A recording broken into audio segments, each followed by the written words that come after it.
Cougar fans, we're here with USF head men's basketball coach Chris Johnson, whose team sits 11-9 in the SIC with a 6-8 conference record. They head on the road this weekend where they face Minnesota Duluth, which is second in the North at 14-6, and they are 10-4 in league play. And then they on Saturday night, the Cougars move on to play a hot St. Cloud State team who's 10-10 and 7-7 overall. Before we get into the opportunities that the weekend offers you, we can't just go without talking about what was a very fun Friday night and then a very tense and great basketball game on Saturday. Talk about what it was like to be a coach of a team that knocked down 23-pointers in a game. Well, they make you look really smart when you're making every shot you're tossing up there.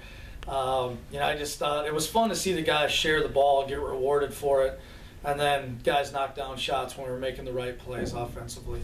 To see them have that kind of fun, the smiles and, because we hadn't shot the ball well for about 2 weeks leading into that. So to have them kind of break out of it was a lot of fun to watch on Friday night. And then Saturday night, was one of those, it was kind of a gut punch, to be honest with you. I thought we played pretty well for big portions of the game, and then the last 5 minutes, we struggled on the glass, getting defensive rebounds, and we let Jalen Pendleton do what he wants to do, and he got into the paint and made some big plays, and it was a great basketball game.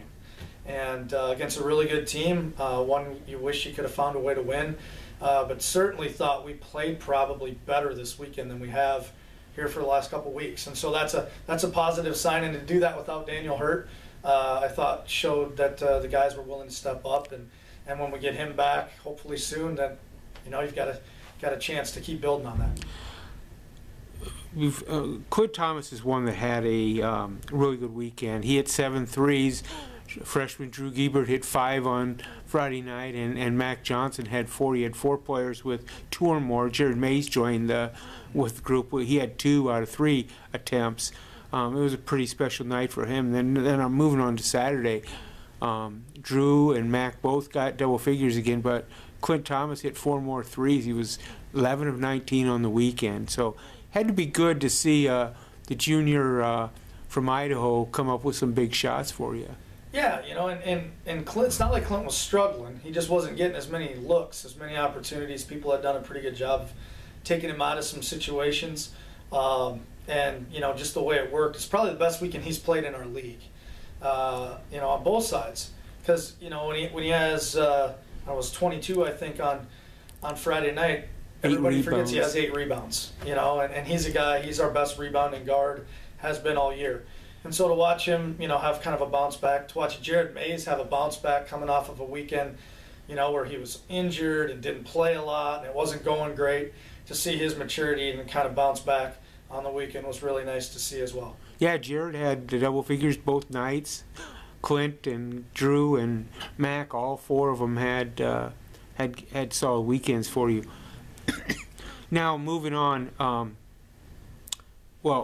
Saturday night's game real quickly. It was really a possession game in that last 5 minutes where it went back and forth, back and forth. Lead changed 3 or 4 times.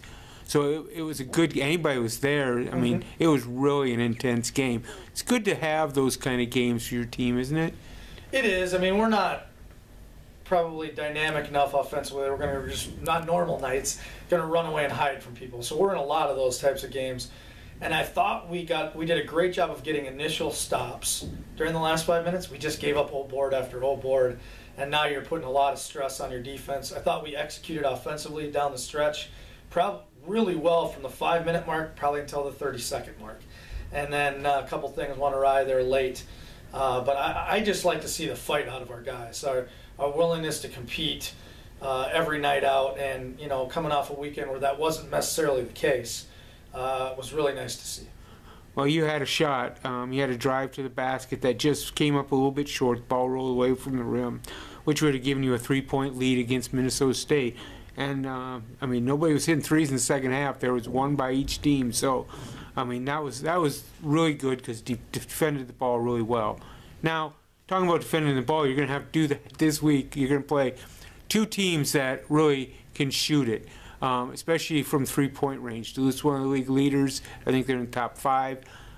They have a duel. Both teams have duels that will be a challenge for the Cougars. On the Duluth side, you have Pierre Newton averaging over 19 points a game, and Taylor Avery, who hits, I mean, he has over 53s this year. He averaged about 18.5.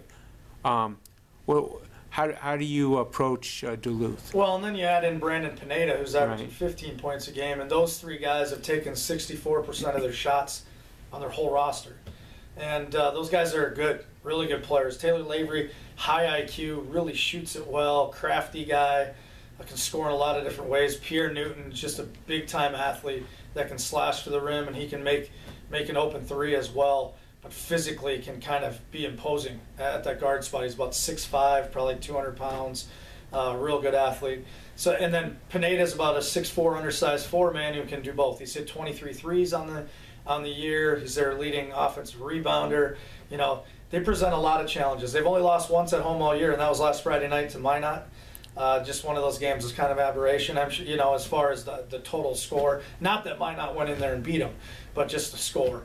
And then turned around the next night and really handed it to Mary by 25 or 26. Right. So really good team. You know, you kind of knew this was coming. They've had this group together now for a couple of years. They're really senior laden. Those top three guys I just mentioned are all seniors. And they've got senior point guard coming off the bench who's averaging almost 10 points a game in Junior Coleman. Very good offensive team. Great in transition, averaging 82 points a game. The 6 losses they've had this year, the opponents have scored 85 or more. It might even be 90 or more. And so you're going to have to score to beat that team. You know, but we've got to do a great job defensively to give ourselves the best shot. You've had moments where you've been able to score. Obviously, you're going to have to put some points up while defending at the same time, because on Saturday you played another team that averages over 8 points a game. Both teams are not at the top of the league defensively, however. They give up a lot of points. Both teams score a lot. But St. Cloud State has a dynamic duo in it themselves, beginning with Scotty Stone, who's a second in the league in scoring, Mm-hmm. and then Gage Smith. Davis, excuse me. Gage Davis, a transfer. He really was big time last weekend, and he has really come on as a player for him, hasn't he? Yeah, I mean, everybody knew Scotty Stone in high school scored a ton of points, and he was going to be a scorer no matter where he ended up. He ended up at St. Cloud. He's kind of come into his own in his junior season where he's gotten more opportunities. He can really shoot it, but he can do more than that. He can find other ways to score. It's not like he just knocks down threes, but he can do it all offensively. Gage Davis, you know, going into film I knew a little bit less about. He was at IPFW last year. He's a redshirt freshman, and I think he's averaging 17 and 7, 18 and 7 in this league. He's a good player. Yeah. And those two guys are kind of their spark plugs, but they have Mark Hall. They've got some other guys that can really get it going as well. And they're playing their best basketball right now. I think they've won 3 or 4 in a row. Won 3 in a row, that's right. Really playing at a high level, and that's another place that it's a tough place to play. And so we'll have to be locked in to have a chance on Saturday as well. Yeah, St. Cloud State scored over 80 points a game in the last 3 wins.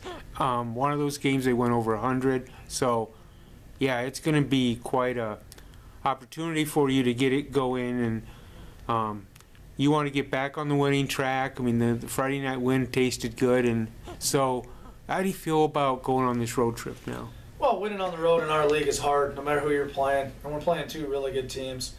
But I've said this before, I feel like we're capable of beating anybody, but we're also capable of losing to anybody. And so you just want to see some growth. You know, the things that hurt us down the last 5 minutes against Mankato, you want to see us clean that up when we get in that opportunity again, and hopefully that's this weekend, that we are a little bit more detail-oriented in finishing the job off. You know, I think that anytime you go up to Duluth and St. Cloud, they're long trips. Defense always travels. Rebounding can always travel. You've got to make sure that you start there and then work your offensive part of your game. And you can't count on that part of your game as that's what's going to carry you through. And, you know, they score a lot and give up a little bit more, but some of that's, they both play at a really fast pace. Right. You know, our pace hasn't necessarily been that. It was on Friday night because we thought we could take advantage of getting out and running. We're certainly not opposed to doing that. Saturday's game against Mankato was a little more low scoring because we can't let them out in transition. That's where they were their best, we thought. And so I feel like we can play at about any kind of game we need to play. And that can be a positive. It can also be a negative to find out where we're at our best, because we have been really willing to play at other teams' tempos. And we've got to find a way on the road, which is not easy, to make teams play how we want to play. Finally, every week we talk about a player. It occurs to me, one of the kids that you got a big performance after he had not done as much the previous weekend, and you just mentioned, was Jared Mays. What Jared is shooting the ball pretty well. He's a slasher type. What have you noticed about him in the past couple weeks? Well, one, I'm really proud of him, because when you come off a weekend where you play 3 minutes in one game and don't play in another, that's a tough place to climb yourself out of, especially when he's new to our program. There's not, you know, a 2-year, you know, base of him kind of going through some ups and downs. Like, this is the first time he's really had to deal with something like that. And for him to come back, I think he had 13 one night, 15 the other, or something like that. I thought he did a great job. He's getting to play more because he's taking care of the ball more. He's not turning it over as much, and he knows that. But he's not turning it over in games as much because he's having better practices. And that, you know, Jared deserves all the credit. There's nothing we did. We're not running different plays. We didn't have heart-to-hearts with him. We didn't, you know, it was Jared deciding that some things that he needed to do a better job of, and he's done that. And if he continues to do that, he's going to make our basketball team a lot better. And he's a guy that we need to produce for us, and he's more than capable. But like I said, really proud of how he handled some adversity 2 weeks ago and then how he came through it. And hopefully now he can build on that this weekend. So finally, final question. We have, 8 games left? What is your goal with those 8 games? You just want to be playing your best basketball at the end of the year. And if last weekend can be a start that we can build on and not something that was an aberration or just a one-weekend deal, then I feel like we can get to that point. I just want you to keep improving. I told you last time we talked, you get to this time of year and there's 2 types: teams that are okay with who they are and teams that still want to keep getting better. And right now we're showing that in practice. If we can continue that, then we can get to, hey, let's find out how good this team can be at the end of the year. And wherever that is, we'll be okay with it to some degree if it's getting as far as we need to be. And if this team is playing good basketball and we're continuing to improve, then I'll be happy with wherever that ends up. Well, good luck this weekend, Coach, and we'll talk to you when you get back. Sounds great. Thanks.